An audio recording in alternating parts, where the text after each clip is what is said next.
Estàs escoltant una crítica de Culturetas.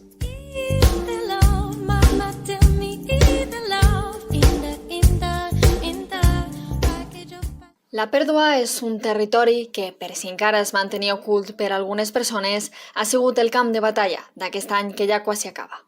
Un desert perquè precisament s'evidencia un buit que no està, però pel que sentim enyorança. Sabem que en altre moment les coses han sigut millors.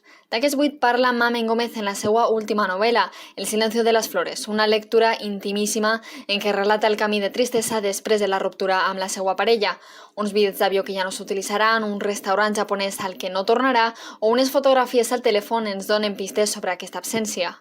La diferència entre nosaltres és que tu buscaves un lloc on establir-te i per a mi el lloc eres tu, escriu Mamen.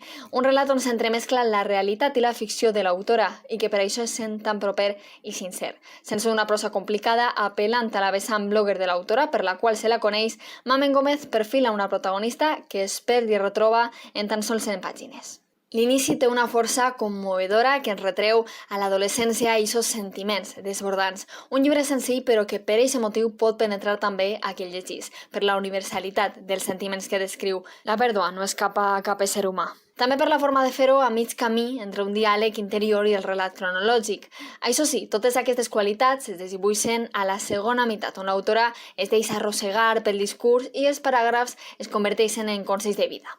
No obstant això, és un llibre per pensar en qui som, quan no hi ha res més, i molt recomanable per a aquest moment, perquè la pèrdua té múltiples formes i ara la trobem a cada cantó del nostre dia.